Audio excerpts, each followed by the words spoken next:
Thank you. Hello, everybody. Good morning. I am Yumiko Asayama, Chief Manager of Japan Water Forum and also the coordinator of Asia Pacific Water Forum. This session is entitled Himalayan Rivers, Enhancing Transboundary Cooperation and Financing for Long-Term Resilience. This session is co-organized with APWF, ISIMOT, UMI, IUCN, and ADB. This session discusses priority areas and strategy for promoting transboundary cooperation for climate and nature financing to manage water cycle for community resilience from source to sea. This session will promote the exchange of experience addressing challenging and highlight opportunity for reshaping Himalaya's transboundary water institutional architecture to mobilize resources to the most necessary place appropriately and effectively, so as to facilitate peace, resilience, and inclusive development, including future generations' sustainability. This session consists of key presentation and panel discussion. We will have one keynote presenter and four on-site panelists and one online panelist. Now, I would like to invite Dr. Pima Gyamtso, Director General of ISIMOT. He will deliver keynote presentation about Himalayan rivers in crisis, need for urgent action. Dr. Pima, thank you so much.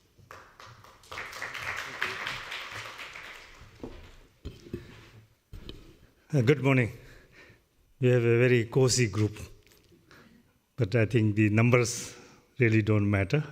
It is the quality of the group that would matter. And I'm sure all the ones who are, first of all, interested in the Himalayas, secondly, committed to the Himalayas, and third, are dedicated to the Himalayas are all here. So thank you very much for attending this session. So what I'm going to do is give you a broad overview of the scenario, not just the Himalayas, but the whole Hindu Kush Himalayan region. So before I start talking about rivers, let me just introduce ISIMOT. The International Center for Integrated Mountain Development is based in Kathmandu, Nepal, and we have 8 regional member countries. I'm happy to see that our colleagues from some of the member countries are here. Nepal, of course, is here, and I'm from Bhutan, and I saw also colleagues from India and Pakistan, and I'm sure there is someone from Bangladesh. No. Anyway, we will represent all the rest who are not here. So these are the 8 member countries, and as you can see, this is a very dynamic region. We have, in terms of size of economy, size of geographical areas, and also all sorts of shades and colors of the governance system. So it's a very, very diverse region. Well, when you talk about the Hindu Kush Himalayas, it's not just the mountains and the valleys. We are talking about all the river basins. And the important point to note is that this is a very highly populated region.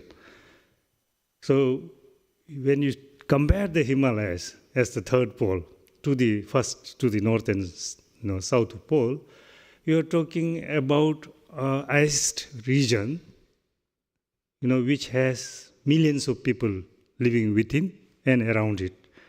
So what happens here in the blue areas will matter all around in those brown, gray areas. So we are talking about a population of close to 2 billion people that depend on the waters from the Hindu Kush Himalayan region, on the rivers that originate from the region. We talk about Indus, we talk about Ganges, we talk about Brahmaputra. They are all transboundary river. So 7 out of 10 rivers that originate from the mountains there, from the glaciers in the HKH region, actually are transboundary. So this is the geophysical feature of the region. You can see, and from west in Afghanistan through to Myanmar in the east, it covers, extends across 3,500 kilometers, covering an area of 4 million square kilometer. And as you can see, it's one of the highest regions on Earth, with Mount Everest at the center. In terms of weather, the weather system is dominated by the monsoons in summer, and then the westerlies, westerlies in winter. So those are the dominant influencing factors of the weather pattern there. So what we see is very rapid warming of estimated 0.28 degrees centigrade per decade in that region. So melting of ice is taking place faster, warming is taking place faster because of the elevation. Now, that is what we see now. Even in the last decade, the melting rate of ice is 65% higher than the immediate past decade. So between 2000 and 2010, compared to that, now 2011 to 20, the melting was much, much faster. So what we will see is there would be a peak availability of water somewhere in the middle of the 21st century, and then the contribution of meltwater to the river system, to the rivers, will really decrease. As depending on how we project the temperature rises, it will go down to as much as 25 to 30% of what it is now. If we do not do anything and the temperatures rise up to 4 degrees Celsius, that's going to be a huge, huge impact on the rivers there. You can see the glaciers are retreating. This is a typical feature now happening. Is a photo from the Chinese side, or one Rongbuk Glacier in China, and you can see the difference between 1921 and 2009. So really, when you're talking about the Himalayan region, the Hindu Kush region, you're talking about a story of either having too much water or too little water. And we know too much water destroys, and too little water also destroys. So we have to tackle both these dimensions. So climate change, all that impact when the snow is less, it will, of course, translate to too little water as well as, but when the glaciers and snow melt, as well as when we have heavy rainfall, as we are experiencing now, we are going to have floods. We have flash floods all across the region now. And just a few days ago, we also had Glacial Lake Outburst Flood in Nepal, in Thami, in the Everest region. But this is the story. Too much water, floods, globes, and all kinds of disasters. And too little water, we have droughts. So if you look at the scenario this year, in winter, we didn't have any snow. Very little snow across the region. This was followed by a period of drought and heat, and people were actually dying from heat. And we have heard stories of even monkeys falling off the trees due to dehydration. And then when the monsoon came, it came in torrents. It came in buckets. And now we have floods. Bangladesh right now and parts of India are flooded, experiencing unusual floods as we are talking here. So extreme hazard events are increasing. So it's about globes, it's about floods, it's about landslides, and of course the increasing seasonal floods. So these extreme events and disasters have become very frequent, very intense. It's not something that we expect every 5 years or 10 years or 50 years down the line. It is happening now. Now, the changing nature is not just one event. It's several hazards happening simultaneously. So that is the thing that we have to now tackle with. And also, it's not just the primary event that causes losses and damages and and loss of lives and properties. It's the cascading events that the primary event triggers. For example, when lake bursts, then it triggers a series of events downstream, including creating artificial dams. And when the artificial dam breaches, then we have again cascading sets of floods downstream. This is the event, example of a GLOF in Nepal, Botikoshi, that happened in 2019. And this is what happened last week. Is that correct? Last week, isn't it? So last week in Thami, the Thami Glacial Outburst. This is adjacent to the valley where Everest is located, the Thami Valley. So GLOF risks are going to increase. We will be seeing a threefold increase in GLOFs by the turn of the century. Now, on the other end of the scale, we have very dry areas, the rain shadow areas, the Trans-Himalayan areas, where water has become so scarce that we don't need to talk about climate refugees in 30 years or 50 years' time. We are already talking about climate refugees because people are moving out because of lack of water or because of drying of traditional sources of water like the springs. So drying of springs is a major thing happening in the Himalayas, and people are moving out of villages because they have no access to even drinking water, forget irrigation. So this is a scenario that we see across the whole Himalayan belt.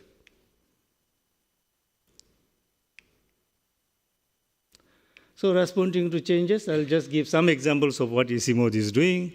So we have also, of course, we work through our partners. We don't work alone. We work with the government institutions, government authorities, and with research institutions and universities. So we are working on, at the local level, community-based flood early warning systems. I think that is really, useful in terms of saving lives and properties. And then we have also very, very localized interventions, such as lifting of water through hydraulic ram pumps or through solar-powered irrigation pumps. And at the subnational, the national level, then we have also been supporting in terms of coming up with decision support systems and also advising and working with governments to plan better infrastructures and so on. So regulations, risk assessment, and also supporting the planning and development. So rivers, as I said in the beginning, are transboundary. So when disaster happens, it doesn't stop at the borders. So we really require transboundary cooperation, a regional approach.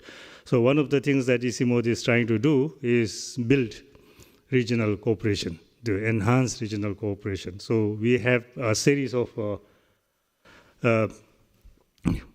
networks and platforms where we bring together scientists from all our member countries, bureaucrats from all our member countries, and community leaders as well as national leaders to talk about the climate change, talk about water, talk about energy. So I think some of you may have known that there is an Upper Indus Basin Network, where we try to bring China, India, and Pakistan to the table to discuss issues that are arising related to the Indus River.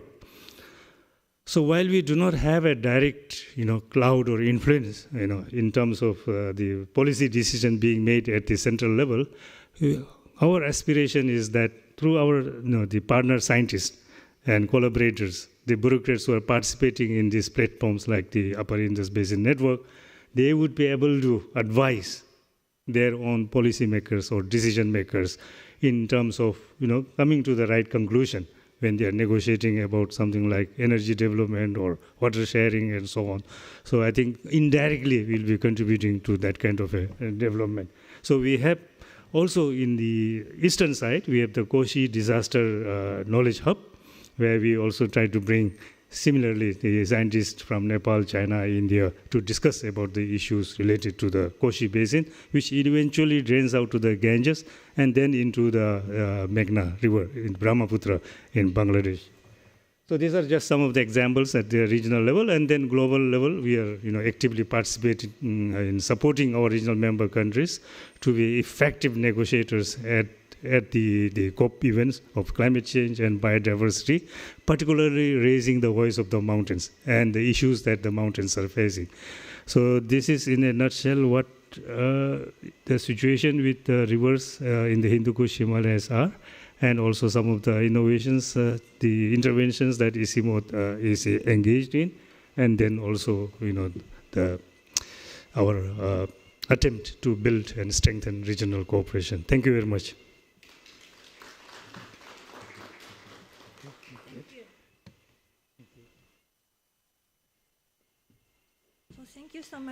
Thank you so much for Dr.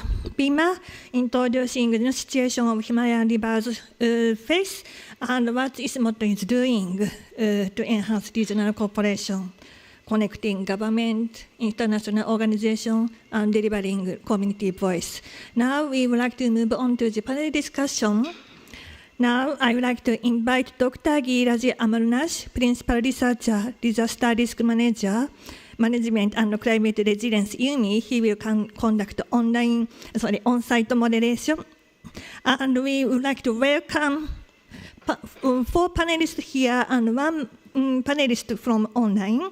Now, please come to stage Dr. Mohsin from UMI, Ms. Maria from IUCN, Mr. Lance from ADB, and Dr. Capri, Senior Director, Engineer, Water and Energy Commission Secretary, Government of Nepal. Now, I also would like to invite Dr. Limri from Indian Institute of Geomagnetism, Fellow of Indian National Science Academy, India. And this session, we have also online moderator. He is Vishwa Sinha, Program Officer of IUCN Asia. So now I would like to turn to role to Giriraj. Thank you. Thank you, Yumiko-san, for beginning this important session. Can I request all the panelists in person to please take over your seat? And I think this is one such session. I see there is only one speaker, and that is none other than our Director General from ISMOT, because ISMOT is one institution which can bring regional perspective and fostering collaboration and cooperation across the institution. And I think it made our job easier for our panelists to understand the challenges and the opportunities, what the Himalayan, what we call is the mountain tower of Asia. And he has, Dr. Pema really described the challenges and the opportunities, what it holds. And this particular session is more about cooperation and investments. So we would really highlight, we have excellent moderation that's going to come from our speakers, including Asian Development Bank. I believe end of the day, they will commit some $1 billion to us to this session, hopefully. And I think the critical point of this particular session is rising the voices. Right? So you as an individual expert and the institution, we are representing on behalf of the communities.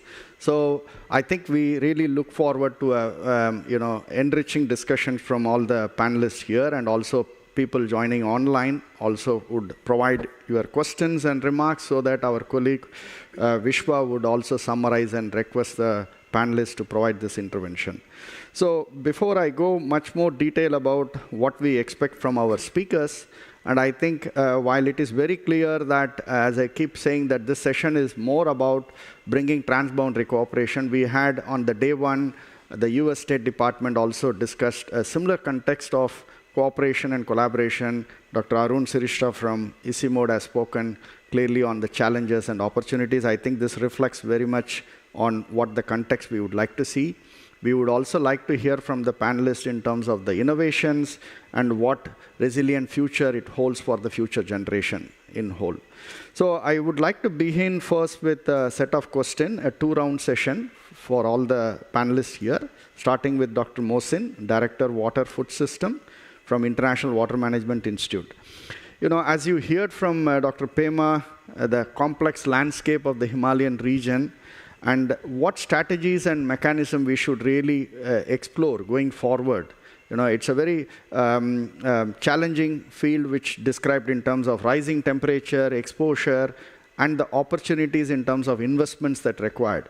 So from your point of view, what kind of transboundary cooperation we should really look at? And always it comes with a bit more on data sharing, cost benefit of upstream, downstream. And you have been doing a lot of programs in international water management in Pakistan and in other regions. It would be good to hear your first insights around that. Thank you. Good morning, everyone. Thanks, Giriraj, for asking a very important question. as Dr. Prema mentioned, that this region is facing a multifaceted challenge, and the challenges are not easy to resolve. So we need to look around that one in a system perspective on that one. And when we are talking about system perspective, we need to see about that one, the water, as well as on the food, as well as on the ecosystem, and then how the energy and how these nexus are working it together. IMI is working in Pakistan, in Nepal, in Sri Lanka, and also in India, and then as well as Bangladesh. We have started one of the CGIAR initiative, which is about the realizing multiple benefits across water, energy, and food ecosystem.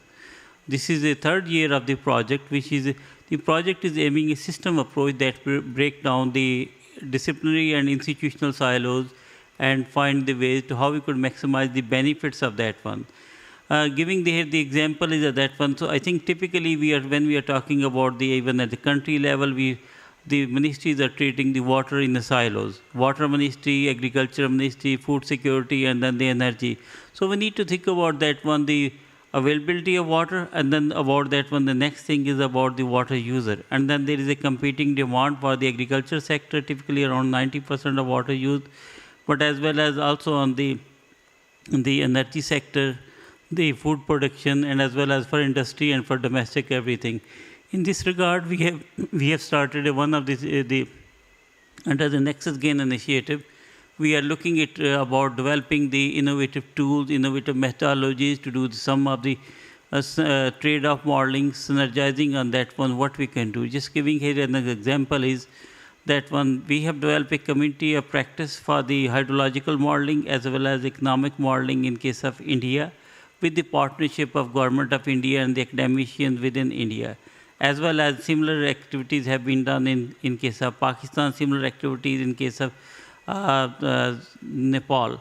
What that means, that's giving us the opportunity to sit together with the government people, with the industry, and that one, saying what are the real problems, and how we could look around the trade-off, and how we could look around that one, the water uses in multiple sectors. And then let's say any incident is coming, and then when any unfortunate event is happening, so typically we don't have the data. And then the data is not available, then we start scratch. But now IMI is proposing as a community of practice, where we are developing the hydrological model, where we are developing the economic model and shared with the government institutes, and using those ones so that overcoming the data processing and how that could be utilized for making a better decision. Also thinking about how we could look around not only water from a small thing, but looking around the basin perspective. Ganges Basin is a classical example where we are working with the Indian government as well as in Nepal government and trying to look around that one synergies. What's happening in the upstream, what's happening in the downstream. And IMI as the institute is doing a lot of work in downstream, but here the EC mode is also sitting it. Yeah. That sort of the trade-off and synergies will be able to help us to overcome the data paucity, and then also developing some of the tools which could be shared, and that could be also disseminated to the policymaker. Last 30-second, Giraj, on that question. We are not stopping it here, that developing the model, but we are developing a dashboard. And the dashboard is telling simple way to policymakers what to do and how need to do. Giving an example here, for government of Pakistan, they requested that if you want to reduce 15% of sugarcane area or 15% of rice area in Pakistan, how that impact on the future water availability, on the food security, poverty reduction, and nutrition security. So we have developed a different dashboard, and policymaker could analyze and make a bit more informed decision. They are not interested in modeling, but how they could use the model output for decision making. Thank you. Thank you, Mohsin. I think it was a very elaborative perspective of the nexus approach you mentioned, rather than working in silo, and also happy to see that cross-scale collaboration across the country is the need of the hour. And I think the knowledge products are put together in a table in which collective action can come into force. That's an important point you highlighted. We'll come back to you a bit more. We'll not leave you with one reflection. And I would now reach out to Ms. Maria Lindlin, from Water Governance Officer from IUCN. I think picking up from what Mohsin said, he did describe in terms of the opportunities through the technology and modeling, bringing the policymakers in a table. how do you see, how the consensus we need to build around the stakeholders? Because you always have different opinion of respecting upstream and the downstream. And how you bring, from your IUCN point of view, a cooperative governance framework that would really help countries in the regions like Himalaya. Over to you. Thank you. Good morning, everyone, and thank you for the opportunity to sit on this panel and for the interesting presentations and discussion up until now. So I'm focusing on the challenges and opportunities in mobilizing stakeholders in these decision-making processes. And obviously, as we all are aware, including stakeholders at all levels, as Isimod also said, from local, subnational, national, transboundary, and regionally, is obviously key to bring cooperation to the ground and to build trust, and for everyone to understand the benefits of cooperation all the way down to the ground, and to get them engaged in the process. And as we all know, building trust takes a lot of time, and it can get very easily broken depending on misunderstandings or actions. So when politics makes cooperation over shared water resources difficult, it's important to be able to take a step back and look at it as a two-track process with other entry points, such as dialogues around technical issues, trying to take the politics out of it until to do these separate processes. So therefore, dialogues around the implementation of, for example, nature-based solutions have been used to bring actors around the table to look primarily at disaster risk management strategies to build a more resilient and sustainable future, which is key, obviously, in this region as well from the presentation, when climate change impacts affect rural livelihoods and rural populations.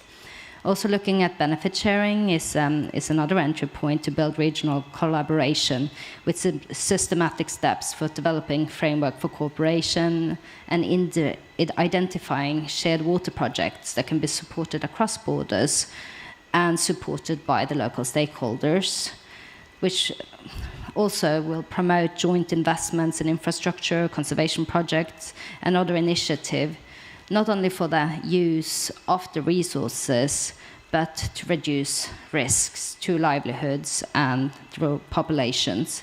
But obviously, mobilizing the resources for implementing the above is necessary. You obviously need the data and the science behind it, the cost-benefit analysis of the nature-based solutions, knowing what the different implementation of the different infrastructure projects could cost, and the capacity development to make sure that the stakeholders sit on the table with an equal standing and can partake in the dialogues and the discussion at the equal level.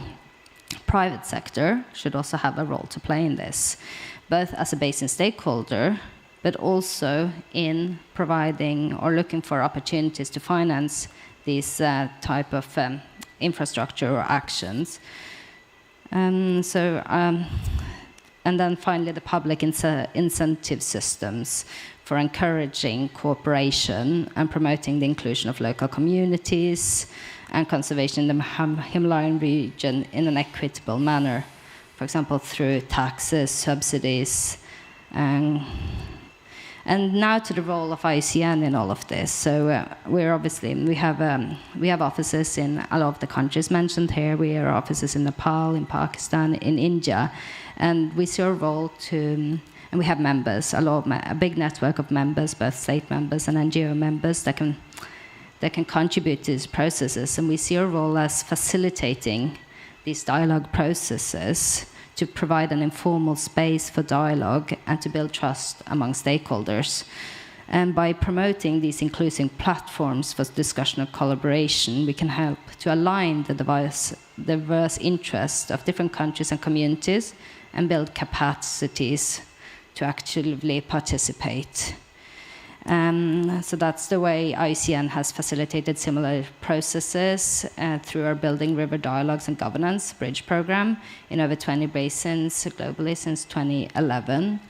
And thus, in conclusion, it's just about the mobilizing stakeholder consensus and resources for cooperative governance in shared basins requires this multifaceted approach with the depoliticization to make it possible to look at including benefit sharing, nature-based solutions, and public incentive system for these additional entry points to build trust and long-term resilience also in the Himalayan region. Thank you. Thank you, Mariel. There is a lot is there you have said, but bringing a cooperative governance, I think you brought the discussion on how we facilitate the dialogue process across the institution.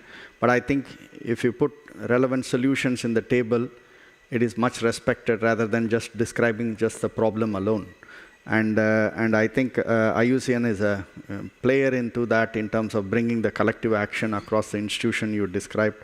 And I think it also ends up with your capacity building dialogue and building a partnership with the institutions. Those are the need of the hour. Thank you for that.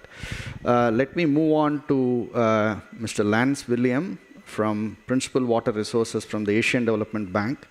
I think from the discussions we see here, the previous two panelists spoken about technology, science, and understanding the process, where the challenges are, and then describe a cooperative governance. Now, listening to that, it always ends up with the finance for the institutions to build on prototypes and solutions that are these research institutions or the regional organizations will build on. So what role do you see the Asian Development Bank could help, including other IFIs might be there in the table, they could also speak at a later point, to strengthen this river basin resilience program in large? And I recall in previous session, ADB has started some climate resilience initiative in Nepal and Bhutan. It would be good to enlighten your more collective action on the financing part of that. Thank you. Thank you, Giraj, for the question, and thank you also to Dr. Pema for the excellent presentation. It's a very succinct summary of the challenges the region is facing. This is a real crisis that I think the region, not just the region, but actually the globe needs to think about. As Dr. Pema mentioned, these river basins, while they start in the mountains, they reach all the way down to the coastlines. And so there's 10 major river basins, 2 billion people, significant, about 30+% of the food grain production is in these river basins. Large-scale economies, 40% of China's economy is in the Yangtze River Basin. So we really need to look at the impacts, the long-term impacts of the water security in these 10 major river basins and look at the impacts they're going to have to the regions and then the global economy as itself. But if we look at the role of the MDBs or the IFIs here, of course it's to work with the governments, to work with the knowledge institutes, and to figure out how we can help our developing member countries solve some of these problems. This is something that ADB's been doing actually for some time. I mean, we've been active in all the Hindu Kush Himalaya countries for a long time now. We've been largely reacting, I guess, responsive to what the countries are wanting at the time. But when we're talking about water projects, whether it's town water supply, city water supply, flood management, irrigation, of course, we've always had an assessment of the climate risk and disaster vulnerability assessments with those projects, and we look at them and how to make them as resilient as possible. Nowadays, we're trying to get in front of that issue of looking at more of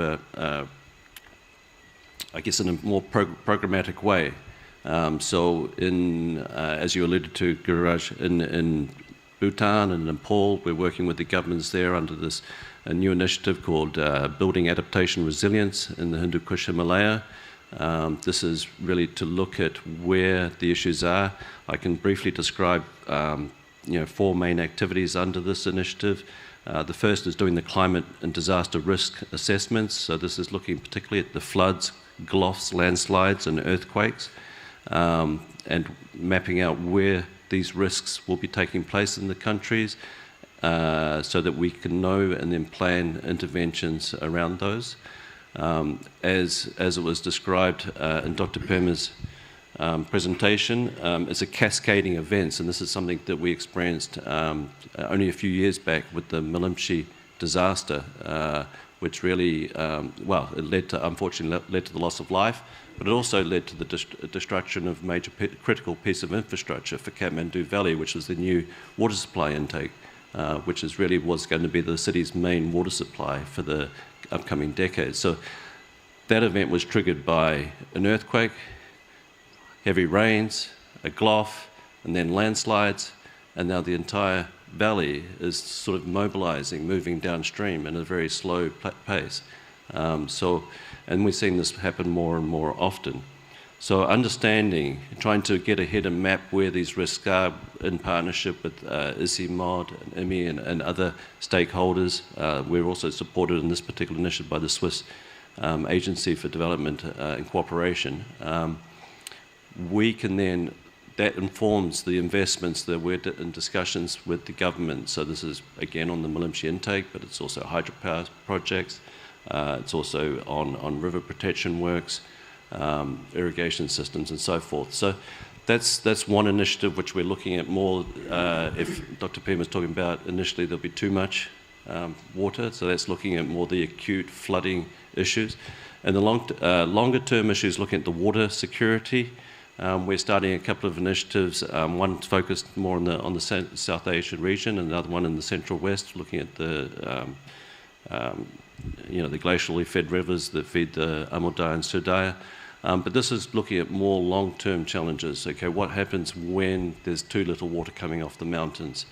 What is going to be the impact to the food production systems? We know that in the Indus Basin, 80% of the crops rely on ice melt water at the moment. What happens when that ice melt water is no longer available?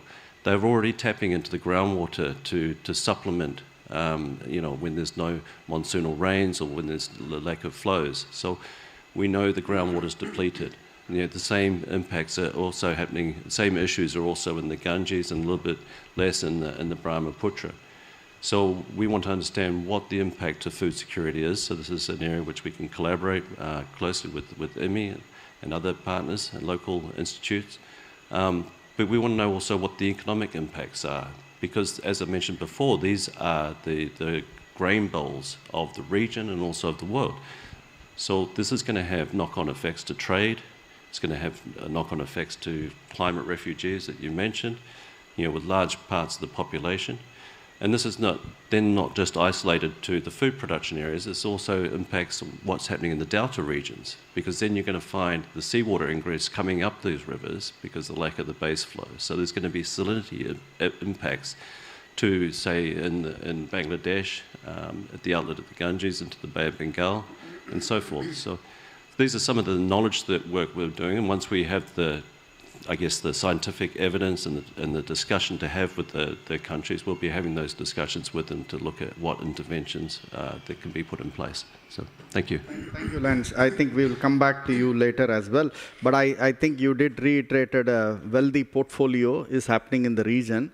And you did also mention that rather than rapid or post-recovery disaster funds, becoming more proactive investment strategy for both the short and long term addressing the issues of climate change. I think it's a very good way of looking, because whatever we invest in infrastructure, they are not resilient, then we look at more futuristic challenges of how proactive investment, the project you described on Nepal and Bhutan would be a model for countries to adapt as well, or for the basin level.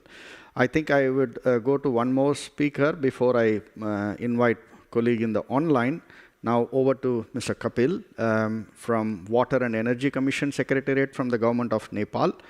I think the government perspective is equally important here, while we are more like enabler partners for you. So would like to hear, what are the main climate risk to the water and energy sector in Nepal, and the role of regional cooperation and financing is required to address the challenges of climate change impact. Yeah. Thank you, Gitaji.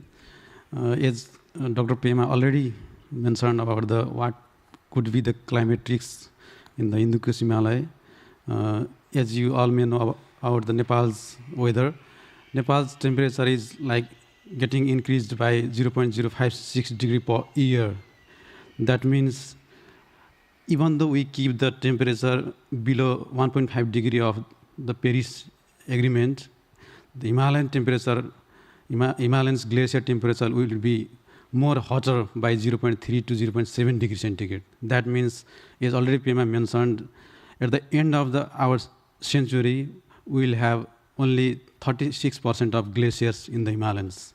So, in case of Nepal, Nepalese rivers are like feeding from the glaciers. We call Himalayas are the water towers for the Nepalese rivers. So we can't imagine what will happen at the end of century due to that climatics. So if we talk about the energy system of the Nepal, water resource and energy are interlinked with each other, because most of the energy is supplied through the hydroelectricity in Nepal, and hydroelectricity is generated from the rivers that are coming from the glaciers. So they are directly interlinked with water resource from the Himalayas. So a similar study also shows we have identified about 47 potentially dangerous lakes in the Himalayas. Out of them, 21 existed in the Nepal, 25 in the Tibet, in China region, and 1 in the India. Recently, we have faced one last Friday. We faced one Gulf event in Nepal also. Fortunately, there could not happen any manual casualties, but there were loss of some houses, some properties. So we are going to face a lot of climate risks due to climate change in water sector and also in the energy sector. So while we talk about the what could be the climate risks, as you all know, major climate risks would be the glacier melting and Gulf in the region. And second would be as Pema already mentioned about, we have erratic monsoon and also we have changing rainfall patterns in the region. Due to changing that climate, we have too much water in the monsoon season and too little water in the winter season. That is making too complication for managing our water resources in the country. So while generating and while managing our energy also, during dry season, we are also facing energy crisis in the country. So also there is low reliability of the energy production, because sometimes there is heavy rainfall, sometimes there is no rainfall in the country. So we are having some reliability problem in the energy generation also. Also, due to flooding and extreme events, we are facing as Pema already mentioned, we are facing Gulf events, and our hydropower plants are located within the rivers. So sometimes they are being swept away due to the Gulf and flooding. That one of the example was Bhotekoshi hydropower that was swept in 2016. So also study shows in the last August 2023, there was a severe drought in the country. At that time, one of the hydropower we call Tamakoshi, that produced only 50% of the hydroelectricity due to the drought. Also, in 2021, average electricity generation was reduced by 6.9% due to drought. So we are facing directly climate risks to the energy generation also, not only in the water resource management. Also, as Pema also mentioned about in last winter this year, there was very less and little amount of snowfall in the mountain regions, which could hamper to our water resources in the country also. And other could be climate risks, we have increased frequency of extreme weather events like flooding, landslide, and LDOF, landslide dammed flooding. Recently, yesterday there was one, I forgot the name of that village. There was one glacier slide dammed lake within the one municipality. It was dammed for 13 hours, and now it's getting released. Fortunately, it is not hampering to the downstream communities, but there are lots of such type of events are happening in the mountain regions. So also, Pema already mentioned, we in the hilly regions, we have water scarcity due to drying of springs sources. So there are lots of challenges due to changing climates in our country.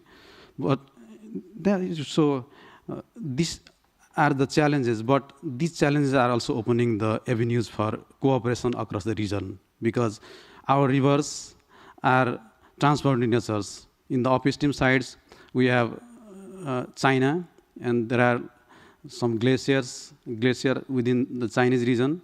If gulf happens in the China, it will affect in the downstream Nepal, and if landslide and erosion happens in the Nepal, that would hamper downstream India. So we have our rivers and our glaciers are transboundary nature. So we have challenges, but at the same time, we have opportunity to cooperate from the challenges. So we can start from our cooperation through the challenges, what we are facing here. We can quickly summarize. Okay. Yeah. Okay, I will say a few words. Regarding the collaboration, actually, we are making like ICIMOR, like some intergovernment organization like ICIMOR is doing great job for collaboration in the HKH region. We have also some like bilateral treaties with India, but we don't have such type of treaty with China. We don't have trilateral agreements and treaties with the countries, but currently we are where I work is like I'm working in the Water and Energy Commission Secretariat. It's like nexus type of organizations, and its role is like more type of collaborative type within the country. But now we are like facing, and we are realizing that we are in the need of like regional cooperative type of organization that could be like river basin organizations in the region, because we don't have such type of organizations till now. If we can create river basin organizations within the region, then it could enhance and it could make like collaborative effect within the region. So we have some joint water management committees within two countries, India and Nepal, but they are mostly focusing on flooding and like irrigation. So our collaboration should not be within the water resource management. We should go beyond the water, because water is directly interlinked with energy. We have lots of energy in the monsoon season. If we can export the energy to the neighboring countries like India and Bangladesh, it could be the good initiation for regional cooperation. We are doing with India, and we are starting to sell our energy to the Bangladesh also. If we can export our electricity to the China, it could be much more better for the collaborative works. There are lots of things to do in the collaborative works. But you can come in the second round of your intervention. Sure, thank you very much. Thank you. I mean, I really liked by your ending part of look beyond the opportunities, beyond the hydropower, and not just sharing the hydromet information during the flood period. And I think you have dual problem you have spoken. One is on, because Nepal is heavily reliant on hydropower, and on the other hand, you do have a Gulf. They do pose threat to your hydropower as well. And I think bringing more understanding on the collaboration and the cooperation, you gave an example of energy trade-off between the country would have been an example, but there are many other examples we would like to hear later today. Before we go to the second round, let me invite our colleague joining online, Dr. A.P. Dimri, Director, Indian Institute of Geomagnetism, and also the Fellow of the Indian National Science Academy of India. So coming from the background of academy, I would like to ask you how scientific collaboration could help transboundary collaboration in the geography you are working in. Over to you, Dimri. You can hear us? Thank you for the invite. I hope I'm audible to all. Yes. Okay. This is a very important session. Right from the origin of Himalaya, I'll not go in geological details. And we have the transboundary exchanges, Silk Route, where various countries were benefited by exchanging of goods. In the present time, various issues are associated with the peripheral Himalayan countries. Primarily, very first, what I would like to say is the disasters, which are increasing. I'll not repeat. Some of my previous speakers has talked about them. We have to look for the disaster risk reduction or a kind of community for resilience of the disasters. Various scientific studies are available. There is a paucity of data IPCC has reported, and EC mode has come out with a very good supplement report fixing some of the handicaps. We find that upper elevations are drying faster than the lower elevations. By virtue of that, your vegetation is going to change, micrometeorology is going to change. By virtue of these changes, your agriculture patterns will change, your animal species are migrating, and time will come where humans will also migrate. These are all established things we have seen: ghost houses, climate migration. One of my previous speaker has told how we are going to work on these changes, particularly two changes: excess and deficit water. We have seen in the research decade that sometimes there is a problem with excess water, sometimes there is a problem with the deficit water.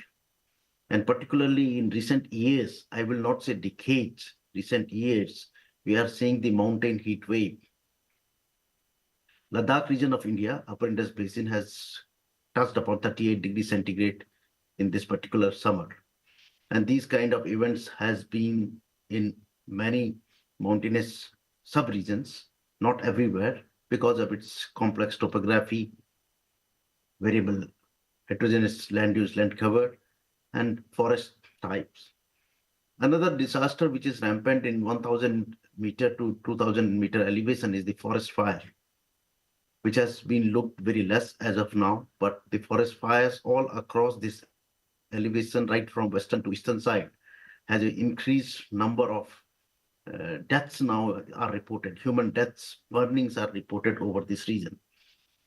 These are very important, some of the local community issues, because ultimately it will boil down to community impacts for their food, livelihood, cattle, social, economic impacts, and leading to the education and sometimes health also.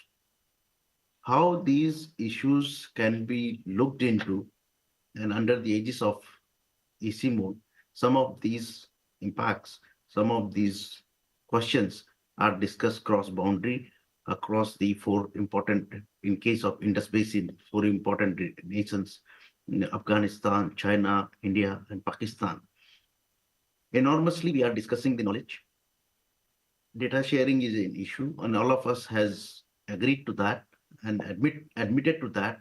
Data is an issue over this Himalayan region. However, we should not limit our understanding to the data, and we have to share this kind of knowledge, what we are repeatedly doing, and how to reduce the stress by virtue of the migration. One important migration which we are founding, the religious pilgrimage in the Himalayan towns. In summertime, when the Himalayan towns are open, lot of population is traveling to those small towns and villages. And by virtue of those movements, there is a kind of very fragile ecosystem is getting disturbed. There is a rain patterns are changing, and we have seen this rain-induced microseismicity is happening all over the southern Himalayan region, southern foothills of Himalaya, Indian Himalayan region. We have noticed the microseismicity by virtue of the rain induced, because as somebody told, monsoon has gone a change. Eastern Himalayan region is seeing the reduced monsoon, reduced precipitation because of the monsoon dynamics. There is a lot of warming in the Arabian Ocean, which is lifting monsoon up much quicker than before. and as the march of the northward propagation of Indian summer monsoon, dynamics is much, much different than what it used to be. And sometimes it makes us very intrigued that what kind of monsoon behavior we are going to anticipate each year after year. And there is a long question how the model predictability limit can be fixed from the Indian summer monsoon, maybe as a global climate model or maybe a regional climate model, and so on and so forth. So modeling community, observation community, and most other understanding community is working for these reasons. Dam, somebody has touched upon dam, somebody has touched upon the electricity propagation to another countries, and how to facilitate these village community over this region has to be looked into this. And it is important that how the economy linked to the food, social health, women, gender, and all these impacts can be improved upon the small community basis. At some of the villages, the community society has come up in Indian mountainous region, I know, and they are doing very good job in consultation with the larger government policies. And based on the larger government policies, these are implemented, translated at the much and lower level of the system. So these are the few things I want to share with my knowledge of working on Himalaya of last 3 days. One important and last thing I wanted to share that it's a very imperatively important to mention in such forum that we could exchange the knowledge among these upper Indus Basin network run by the EC mode all across these important nations, which are very much vulnerable to the climate hotspot, which has been declared. And we are bringing how the agriculture and we are sharing the knowledge among each other. And that's very important from the capacity and community to learn. Yeah. So with these brief words, I'll thank you. Yeah, thank you, Mr. Dimri. Thank you for giving me this opportunity. Okay. I hand over to the handler, please. Thank you. Thank you so much. I think you stress on the need for facilitating better information and data sharing. Specifically, I think a need for having a neutral platform of bringing the traditional knowledge, the kind of information that really required to tackle the challenges of climate change. But I do think a joint scientific efforts, having a common methodologies across the basin, when we talk about nature-based solution, is still somebody wouldn't interpret a way upstream country would differ than the downstream. And I think it is, you also mentioned about clearly the EC mode of how they are facilitating this entire process of exchanging of data, knowledge, and as well as bringing a best practices in the region. So I think, thank you for highlighting that. I think rather than just going to the second round, let me just take a couple of questions from the panel, from the participants here, so that we make them a bit active. I don't see the light is there. You might be feeling quite sleepy. Let's wait for a cup of coffee in 30 minutes or so. But we would like to hear from you your active questions to our experts, both in person and as well as in the online. Any questions to our speaker as well as our Director General who provided an important presentation? Anyone? Come on. That's not good. Yes. My name is Gerard Steehouwer. I work for Oxfam, and we are proudly partnering with ICIMOD and IUCN and others in a Transboundary Rivers of South Asia program. And we see a lot of energy and dynamism at local level. Mm-hmm. So there's the Mahakali Sanbat with mayors on two sides of the border, civil society also teaming up on two sides of the border because they see the needs on the ground and they also see, as you say, the traditional knowledge and possible solutions. So we are looking for mechanisms to also have that bottom-up participation into the neutral platforms, because that's also where a lot of energy and wisdom is. So probably more a question to ADB and others, like how can we set up mechanisms for this bottom-up participation? Because it's all hands on deck, I think. Sure. That's a good question. Anybody would like to reflect of learning lessons from local but also bottom-up across the scale? Yeah, no, that's a very nice question. Thank you. Certainly in border regions, sharing of knowledge and exchanges on their practice and how they use and interact with the rivers is very important. This is something that ADB encourages and fosters when we're doing projects in those border regions and also on transboundary river projects. ADB, we're responsive to our government's need, and certainly in South Asia, water is treated as a sort of a national subject. We're very respectful of that. However, we do provide certainly our services and support on sharing of knowledge, sharing of science, awareness of what programs are happening upstream and downstream, and engaging with the communities in those areas. We have a lot of community-led or participatory projects down on the Terai, particularly with irrigation. We have quite a large flood risk protection program going on a lot of the main rivers, and there we certainly coordinate with the local communities. We have part of those projects include community-based early warning systems and flood management programs with those communities. Yeah. So, thank you. Thank you. Mohsin? Yeah, I just want to provide a brief comment on the work in Central Asia. In Central Asia, there are more than 200 tributaries which are connecting from the one country to the other country, transboundary. And IMI is working at least in the 2 tributaries where we are looking around that one, the Water User Association, upstream demand and then the downstream demand, and what kind of connectivity, how we could build the communities at both sides, where the local level, the lesson learned from that one could be applied, and then sharing the information with them, how to manage the water better. Let's say that the small hydropower plants have been installed upstream, and that the energy generated could be used for downstream in the surrounding area, and those are really good. Some successful examples, and there is much more potential how that the evidence-based information or the lesson learned which is there, how that could be replicated to the other regions. And also, in South Asia, there is great potential for doing those kind of the transboundary cooperation. Thank you. Over to you, Kapil, very briefly. Thank you, Gerard. Actually, I want to remind your work in the Nepal also. From Oxfam, you are in your support. In the Mahakali River, from this year, we started boating in the border region. In the Indian side, India has started, and in Nepal has started. That could be one of the example for border level, across border cooperation within community level. Of course, we also are having such type of communication through the community-based early warning systems with the support of ECMOD and other organizations that has been effectively implemented in the local levels for the transboundary cooperation. That 2 examples that are being effectively implementing in Nepal. So that type of works could be scaled up in the region. Thank you. Okay. Any other questions to our panelists? Yeah, please. Sitting in the back. You will receive the mic.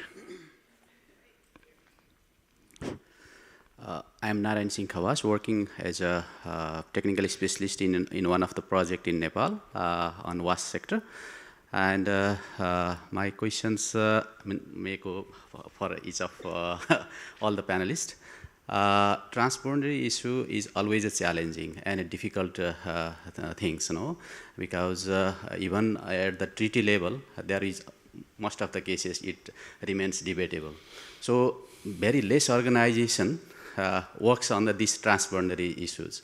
So is there any strategy or a plan from the different stakeholders to increase the number of stakeholders so that they can play the transboundary issues between the countries or among the countries? Okay. So when you say stakeholder outside the region? Among the countries, Among the India, countries. Bangladesh, Tibet, Nepal, all these, It's a difficult question, but anybody would like to respond to that? Thank you. Thank you for the questions. Actually, for transboundary cooperations, the role of the actors is crucial, because there could be lot of actors, third-party actors, like you said. We can create a digital platform for dialogue within the region, so that we can talk regularly with the regional issues. That could be one mechanism for engaging stakeholders, as you talked about. And also we can make cooperative framework within the region also. Also we can make some joint expert group committees within the regions, so that also we can make like a community of practice.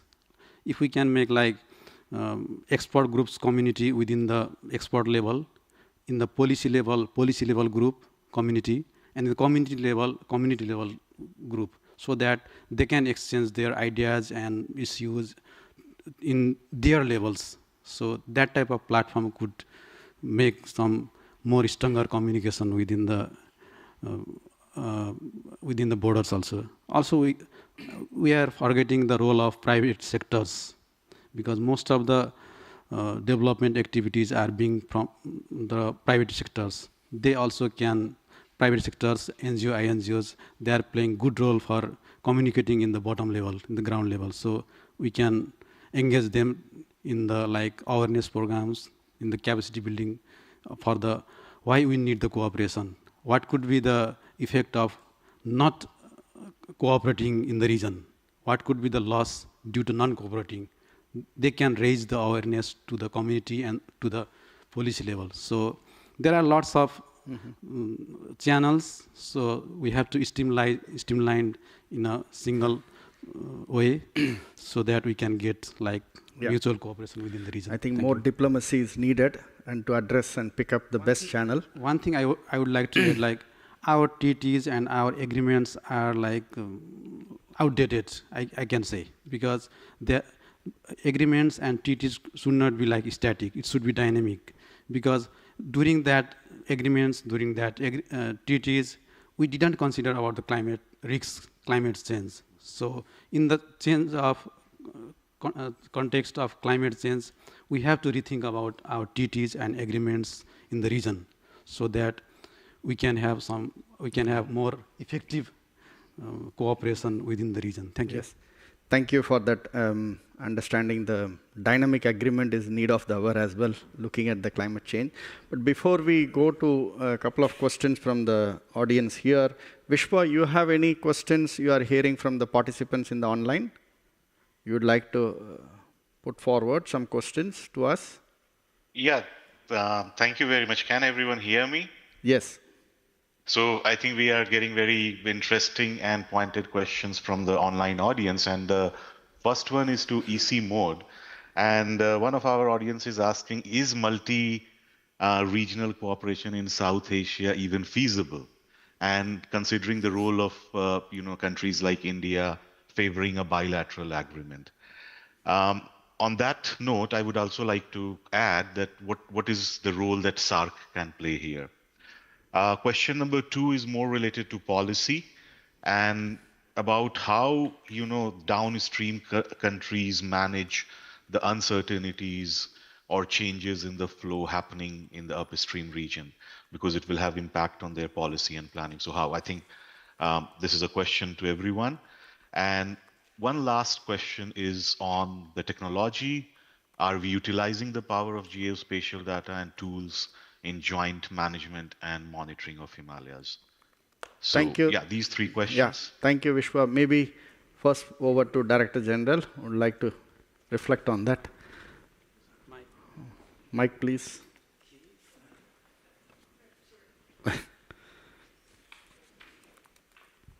Thank you very much for that question, very pertinent.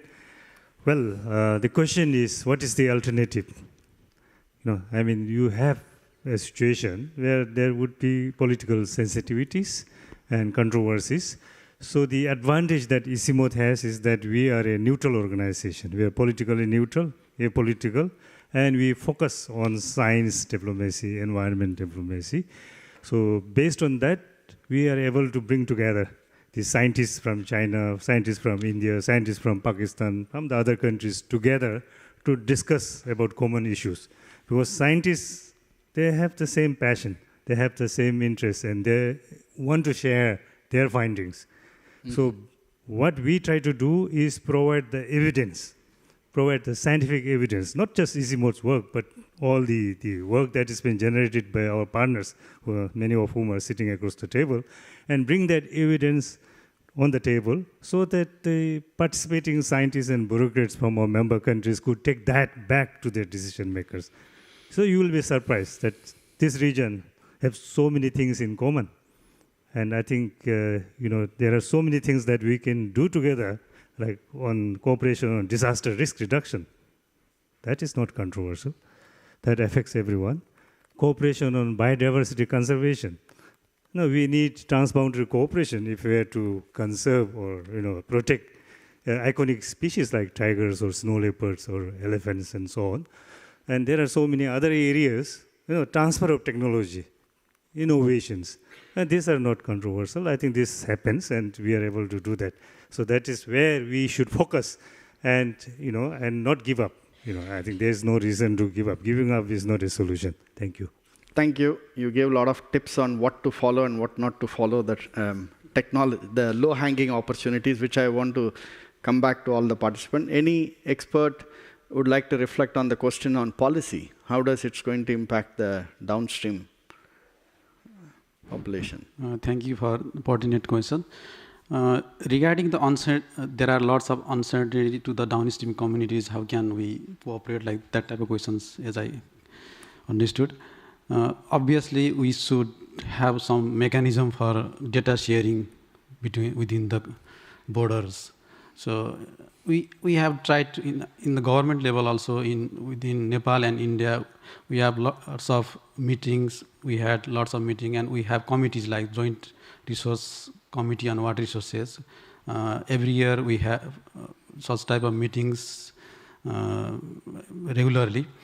In that meeting also we discuss about the main thing is like main point would always be like data sharing. But in the table people say like we will say data is needed, we have to share, but in practice it couldn't happen, unfortunately.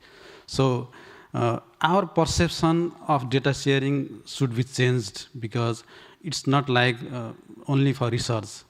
Research could like impact on the livelihood of the people.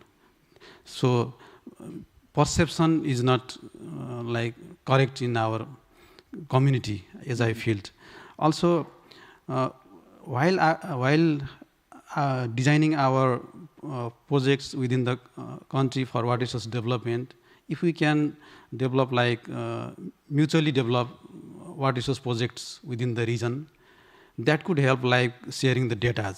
Because if we invest same project by the regional countries, then of course all the countries' interest would be in the such project, and the data sharing would be the like compulsory for those countries. Sometimes it should be made compulsory if not shared easily. So I would say like that, if perception should be changed within the region, that could be from the like awareness and like research and evidence based, so that we can make more collaboration in the data sharing. Thank you, Kapil. Any very briefly? I think the data sharing is one thing, but then also that, I'm talking about the India and Pakistan, the data has been shared, but that data, is that data available in the public domain? That's not. One of the deficits is that when the data is shared only with a limited one, there is no open access of that one. Later on, the blame game start, whether we got the information at the right time or not, and then we need to think about that one, not the classical, but the classified, but other data should be available in a public domain, and that's how linking with the next question which the online participant asked about geospatial information. How we could club the geospatial information on water availability, water usage, and trying to develop it, using the ground data for validation, and then developing a much more integrated water information system at the basin scale level, which is lacking, let's say, case of Indus or Ganges, how that information is available, and that information could be utilized by any of the government for their decision making for better management of water and also dealing with the floods and drought. Mm-hmm. And that's where the Knowledge Institute, in partnership with the IFI and other one, could play a critical role to develop that kind of evidence-based information, guiding them for future water investment, and make sure that we are talking about the much more sustainability for this region. Yeah, very important point of integrating the ground data as well as the geospatial information. Just a minute. Actually, we also very briefly, we are running out of time. We are sharing the data in the real-time basis. Actually, for like while we have flooding in the upper regions, we have the informal type of data sharing mechanism, like real time of in the national scale from the Department of Hydrology and Meteorology in the central level is sharing with Central Water Commission of India during the disaster time. But for the research purpose, we haven't such type of data communication within the region. Thank you very much. Thank you for that. One last question before we go for, please. Hi, I'm Radhika. I work at CV, and my question is for Maria. You talked about benefit sharing and joint investments. Are there any examples of what IUCN is doing in the Hindu Kush region for the same, on nature-based solutions and so on? Thank you. So I will talk more about some of the project that we do with the Oxfam in the Meghna region, and there we have been doing these type of roundtables for civil society, women's group, and indigenous populations to look at different ways of assessing benefit sharing. But it's very difficult to sort of identify the right type of arrangements with things to do without having the full cost-benefit analysis and the knowing the different prices of. So we've been doing these studies to look at the different opportunities and the identified actions to make sure the cost-benefit analysis, both for in terms of money, like what it costs, what it will save for rural communities, but also for the communities there, and to really have the full information set to be able to make these decisions. And that's obviously the first step. It's just gathering this data, and it takes time because we have all the data, but then adding the value to it and adding value to what happens if we don't, it's really difficult. So we have a study that's being prepared on that now, which will be based on then, and which will be presented, I guess, and then used as a base to then be able to make a more informed selection for different entry points and taking this to then decision-making for us, but also the different levels of the stakeholder dialogues. Yeah. Thank you. I know I need to pass it on to our colleague from ICIMO to wrap up. Prior we go that, we always have to end up in a good note of taking home some key recommendation from the experts. So maybe a rapid fire kind of a 30 seconds, just to highlight what would be the low hanging fruit opportunities, listening from participants and also from the, from your own perspective. What are the two things that you would like to offer on the transboundary cooperation and investments? Yeah, no, obviously there's no doubting the urgency of the issues that are facing the region. So for me, it's just looking at the entry points and finding ways to avoid sensitivities, but possible, but really keeping discussion and dialogues flowing and information sharing flowing, and also looking to other regions of the world, even though the context is different. We're all facing the same issues in Europe, in the glaciers, also in Latin America, to then see if there's also a possibility for more cooperation at the global level of exchanging on these issues. Thank you. Mohsin? Thank you. We need to develop a climate-resilient water infrastructure, and their financing is one of the fundamental things. Mm-hmm. And for financing, it's important that the knowledge sharing about who is doing what. Just to illustrate the example, in case of Indus Basin, with IMI and ADB establish a Indus Donor Coordination Forum in Water and Climate. That provide the opportunity when any of the new development is happening, kind of mechanism of knowledge exchange. What's happening on that one, all the donors are doing it, and they are giving a system-level perspective, what could be done and how we could make sure that the investment is not repeated by the same, by the other one. Giving example that the water accounting, some of the work which we are doing it, we presented, the World Bank said they want to do in other region, they picked up on that and said, oh, that's good. Why not introducing a new methodology, giving consistency? The knowledge information is critical for the system level, making an impact at the country level. Lance? Yeah, thank you. So, yeah, I agree. Financing is a key one. I think governments need to devote more of their budget and expenditures to resolving this problem and to the water sector. I think we need to convince the Ministry of Finances, the key decision makers, to open up their wallets a bit more, and for that we need a scientific basis. So we need to know where the issues are. Low-hanging fruits in terms of really investments is protecting the assets and communities that we have, because if we damage them, then we have to replace them, plus also add on what else we need to do. Making sure that any investments that aren't related do no harm. So, I mean, this may seem obvious, but people do develop things blindly without thinking what the downstream or surrounding impacts are. And then, governance, strengthening policies and institutions, as we said, transboundary cooperation, and then, looking at, I think, nature-based solutions, particularly in the upper streams, particularly for the dual or multiple benefits they give, not just to improving water retention, but also to, say, the ecosystem services, the pollination, to the improving food production, protecting slopes from landslides and so forth. We should be looking at where those opportunities are.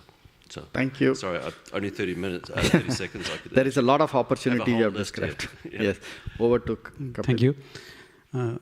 It should be like our cooperation, regional cooperation should be like within people-centric, and it should be like evidence-based cooperation. Like we have to evaluate the cost of loss not having cooperation should be in the mind while cooperation in the region. It should be viewed in the holistic approach, not in a single approach. We can adopt like Wi-Fi type of approach for the regional cooperation. Thank you. Thank you. I would just want to see Mr. Dimri is there online. Do you have any? Comment? Very briefly to provide some low-hanging opportunities. Over to you. Okay. There are information available. We need to suture them. And in some of the cases, it is done very well. Plenty of information available. Data remains a concern.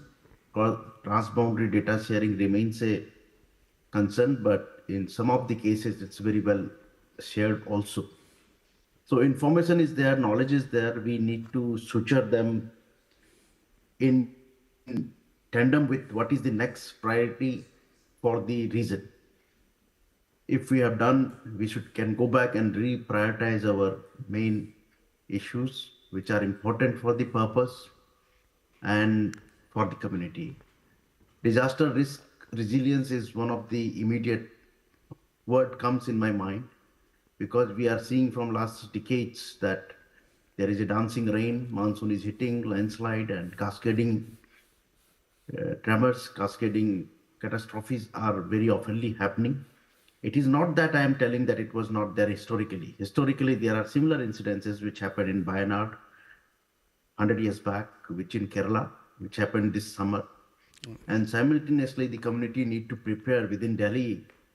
I'm quoting Delhi because that catches more attention than Himalaya. Mr. Dimri, can you summarize it? Can you summarize it? Yes, we have to close our session. Example. I'll take few more seconds. So within Delhi, few months back, they were fighting for water, and just now there is a urban flooding for coming. So much water is coming.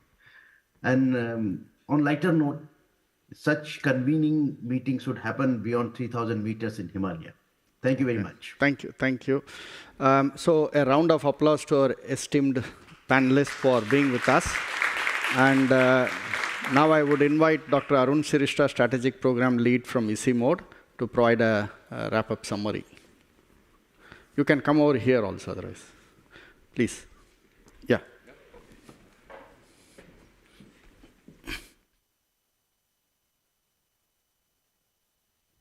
There is one last slide that Dr. Pema did not show because of paucity of time. So I think the next one, I guess. Yeah. So with that, actually, it summarizes everything. So let me keep it back there and try to just very quickly highlight a few points that we heard. in this session, Himalayan rivers, enhancing transboundary cooperation and financing for long-term resilience. Quite an ambition already set in the title. So what we know and heard again is that the challenges are enormous. The severity as well as the pace of change is quite dramatic. But there are opportunities, and I think, as also mentioned here, information, innovation, implementation, investments are some of the key words. And I guess there is one more I that Pemaji has not kept it here, and if you want to know about it, you have to attend the final closing session, if you are there, right? The secret one last I will be revealed there. Okay, so, well, we also heard, and we know it very well, that this is interconnected world, interconnected region in terms of challenges, as well as, the solutions. So the Nexus approach is something that really provides the opportunities to look at it more holistically, look at the trade-offs and opportunities, also in the context of transboundary, space, and also provides opportunity to overcome some of the data deficits. Regarding cooperative governance, of course, it is a challenging space. The political arena is quite volatile, sensitive. So having non-political dialogues around technical issues is something which we all agree to. And nature-based solution could be one, as we heard from IUCN. Benefit sharing is another opportunity to have more, fruitful discussion and dialogue. And in all those, role of, financing is very important. Role of multilateral banks and International Financing Institute is very important. And it is very assuring to hear from Lance that, this programmatic approach, more proactive approach is something which has been started with example of building adaptation in Hindu Kush Himalayan region and other places. So that's a very right direction, probably we all agree we should be going to. Zooming into a country perspective, Kapilji talked about, again, Nepal, which is not, untouched from all those challenges and some of the things Nepal is doing. But his call was more moving from bilateral to multilateral discussions, and digital platform he talked about could be one opportunity for multiple stakeholders, communities, experts, etc., etc.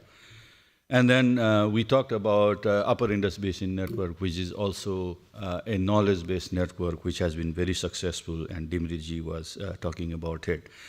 So these are some of the highlights. Such a rich discussion over 1 hour period, it's impossible to put it in 5 minutes, and I'll be kicked out if I continue to talk on this. So with that, I would like to, just conclude this and thank keynote speakers, panelists, moderator, both online and here. All of you here with, valuable comments, questions. And Yumiki-san for coordinating and bringing all of us together, as well as all the co-organizers, partners of this session. Thank you very much. Emma wants to say something. Please.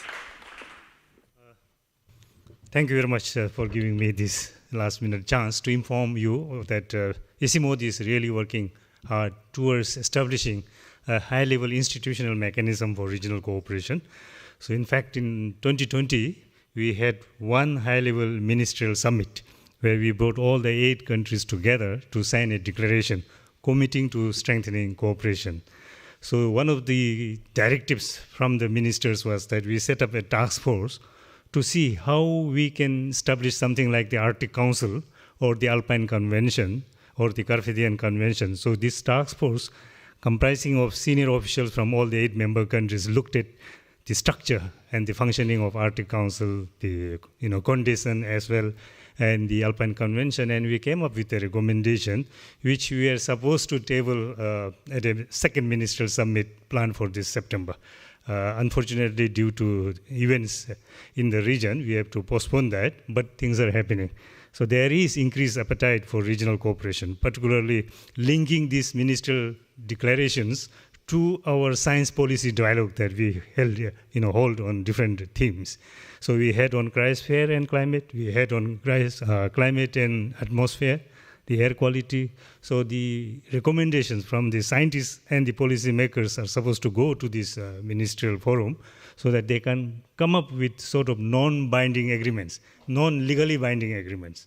So this would be kind of morally binding agreements so that the upstream countries would have the moral obligation to provide real-time information to downstream countries in the event of a globe. Thank you very much. Yeah, with that, thank you everyone for joining our session, and request all the panelists and speakers to come in the podium for a group photo.